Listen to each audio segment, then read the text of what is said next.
speak out their thoughts against Uthman's orders for Abu Dar's exile, yet they became extremely perturbed.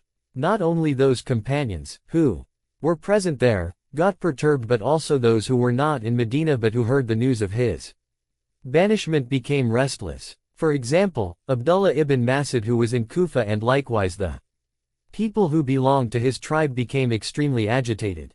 Allama Subayti says that the companions of the Prophet expressed their indignation at the exile of Abu Dar to Rabza. According to Mustadrak of Hakim, when Abu Darda heard the news of his banishment, he exclaimed, Inna lillahi wa inna ilayhi rajiun 2. 156 We are for Allah and we will return to Him. He repeated it 10 times. When Abdullah ibn Mas'ud heard this news in Kufa, he became restless and he addressed a gathering of people in the masjid of Kufa. O people, have you heard this verse? Still, it is you who kill your own people. Turning some of them out of their homes, he objected to the caliph by reciting this verse. Walid, the governor of Kufa, reported this incident to Caliph Uthman. The caliph wrote him back to send Ibn Mas'ud to him. When Abdullah ibn Mas'ud reached Medina, Uthman was busy delivering his address. Seeing him, Uthman ordered his servant Aswad to beat him. He dragged him out of the masjid and there, throwing him down on the ground, he gave him a sound thrashing, confined him in his house and stopped his pension for life.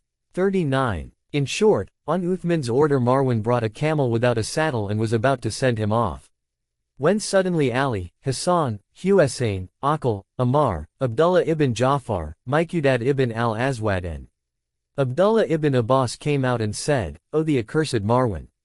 Stop! Don't seat him on the camel yet. We have to say goodbye to him. Ali said, O Abu Dar! Don't worry. People got scared of you because of their greed for the world. And you did not fear them on account of your faith till the time came when they exiled you. Abu Dar! Every kind of trouble comes to him who is pious, but remember that Allah devises wonderful means of deliverance for the pious. Nothing can give you of consolation except the truth. The truth will be your companion in loneliness. I know that you can get alarmed only by untruth, and that cannot come near you. Then Imam Ali asked his sons to bid farewell to their uncle. After hearing this, Imam Hassan said, O my dearest uncle Abu Dar! May Allah have mercy on you. We are seeing what is being done to you. Our hearts are burning. Don't be worried. Allah is your guide and only Him you should have before you. O uncle! Have patience at this calamity till you reach my grandfather, while he is happy with you. Then Imam Husayn said, O my uncle! You need not worry, as Allah has power over everything. He can remove every trouble in which you are involved. His glory is wonderful. O uncle! People have made your life miserable. Of course, you don't care. Let the world separate from you, sooner or later. I pray to Allah for giving you support and patience. O uncle! Nothing is better than forbearance. Have trust in Allah. He is the disposer of your affairs. Ammar said in great anger, May Allah not sympathize with him who has put you to great trouble, and may He not give rest to him who has made you restless. O Abu Dar! By Allah, if you had welcomed the world of the world seekers, they would not have turned you out, and if you had approved of their conduct, they would have befriended you. When you stood firm to your faith, the seekers of the world grew weary of you. Don't be worried, as Allah is with you. These are the unfortunate worldly-minded people who sustain the greatest loss. Similarly, other people also spoke and consoled Abu Dar in different words. After hearing these speeches, Abu Dar burst into tears and said, O the blessed members of the Holy Prophet's family! When I saw you, I remembered the Holy Prophet and blessings surrounded me. O my revered ones! You alone were the means of solace to me in Medina. Whenever I saw you, I got the satisfaction of my heart and peace of mind. O my elders! Just as I was a burden to Uthman in Hijaz, I was the burden to Muawiyah in Syria. He did not like to send me to Basra or Egypt, because he has his foster brother Abdullah ibn Sarah as the governor of Egypt, and the son of his maternal aunt Abdullah ibn Amir as the governor of Basra. He has now sent me to a place which is a desert, where I do not have any supporter other than Allah. By Allah, I know Allah alone is my helper, and for Him alone I will not care for any wilderness. According to Allama Subayti, After this Abu Dhar, who had grown old and weak, raised his hands towards the sky and said, O Allah! Be witness that I am friend of the Al-Bayt and will always be their friend for your sake as well as for the sake of the hereafter, even if I am cut to pieces in my love for them. After that Ali said, O Abu Dhar! May Allah have mercy on you. We very well know that the cause of your being driven from place to place is only your love for us, the descendants of the Holy Prophet. Abu Dhar knew that love for the Al-Bayt is the foundation of Islam. According to Jazari, Imam Ja'far al-Sadiq has quoted the Holy Prophet as saying, just as everything has its foundation, the foundation of Islam is the love for us, the Al-Bayt 40. Anyway, when these great personages returned to Medina after having seen off Abu Dhar sorrowfully, Uthman got highly displeased with them. Otham Kufi writes, Abu Dhar started for Rabza and Ali and other companions came back. The Caliph sent for Ali and asked him why he had gone out of Medina to bid farewell to Abu Dhar and why he had taken a group of the companions with him, in defiance of his orders. Ali asked him if it was incumbent upon him to carry out the orders of Uthman even if they conflicted with the obedience to Allah and the truth. He, then, swore by the name of Allah that he would never do it. 41. Abu Dhar was passing his days at Rabza in utter solitude and loneliness. There was nobody to look after him to inquire about his condition. He had no means of solace. Had his family been with him he would not have felt his loneliness so painful.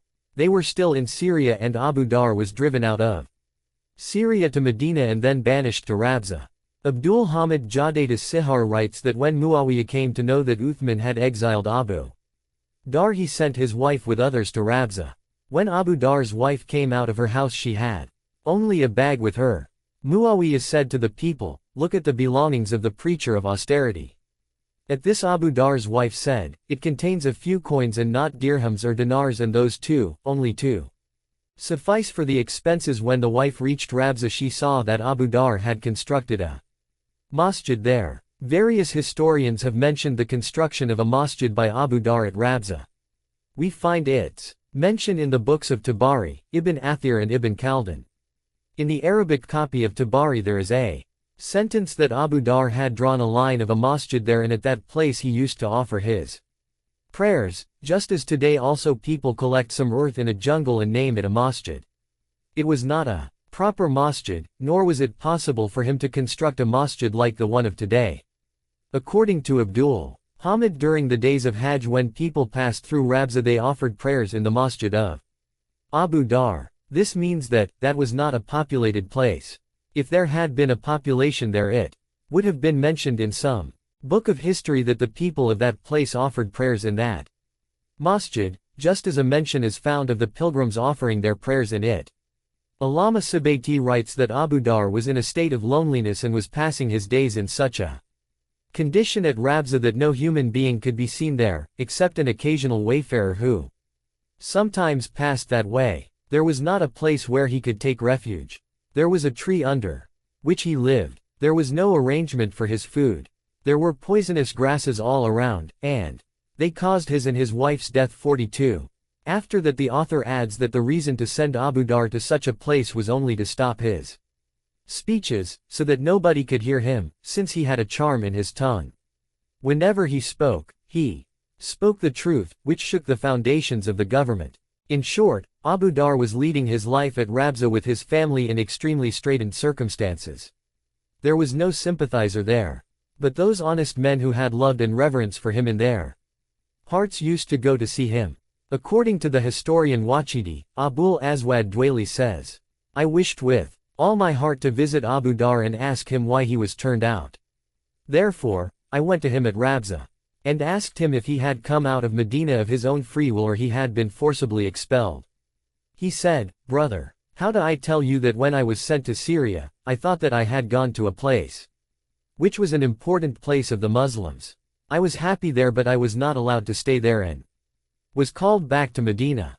When I reached there I consoled myself with the idea that was the place to which I had migrated and where I had received the honor of companionship of the Holy Prophet. But, alas, I was turned out of that place also and now I am where you see After that he said, O Abul Aswad, listen to me. I was sleeping in the Prophet's masjid one day. By chance the Holy Prophet came in. He woke me up and said, O Abu Dar, why are you sleeping in the masjid? Abu Dar, the sleep overwhelmed me and suddenly I went to sleep. The Prophet s. Tell me what you will do when you are turned out of this masjid. Abu Dar, I will go to Syria then, because signs of Islam are found there. It is also a place of jihad. The Prophet s. What will you do when you are turned out of that place also? Abu Dar, I will draw my sword at that time and will behead the man who turns me out. The Prophet s. I give a far better advice to you. Abu Dar, what is that advice? The Prophet s. You should let yourself be dragged when you are dragged, and that you should accept what is told to you and should not fight. O Abul Aswad, according to the Prophet's advice I listened to them and accepted what they said. I still listen to them to accept what they say.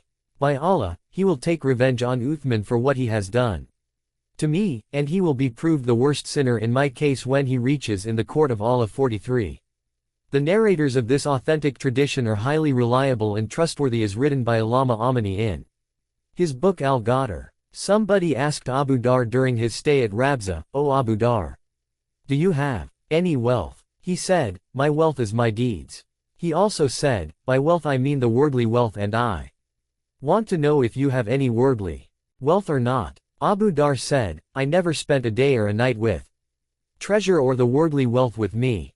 I have heard from the Holy Prophet that the treasure of man is his grave, i.e. the wealth of the world is nothing, but the conduct of man must be good, because this will be of use at every place, especially in the grave. The wealth of the world remains in the world, and the good conduct benefits you in the hereafter. 44. Allama Majlisi quoting Sheikh Mufid narrates from Abu Umama Bahili that Abu Dar after reaching Rabza wrote his tragic experiences to Huzaifa ibn al-Yaman, the companion of the Holy Prophet s. who was probably at Kufa. In that letter he has given some pieces of advice and described his troubles and hardships. He writes, in the name of Allah, the Beneficent, the Merciful. My dear Huzaifa, I write to you to fear Allah in such a way that your crying exceeds limits. O brother, renounce the world, for the sake of Allah. Keep yourself awake the whole night in the worship of Allah and give your body and soul to hardship in the way of Allah. These are the useful practices. O brother, it is necessary for a man, who knows that the person with whom Allah is displeased will have to remain in hell, to turn away from the worldly comforts, keep awake all the night for him and suffer hardship in the way of Allah. O brother, it is essential for the man, who knows that the pleasure of Allah is a message to live in heaven, to try constantly to seek his pleasure in order to get deliverance and success. O brother, one should not mind the separation of his family for the pleasure of Allah.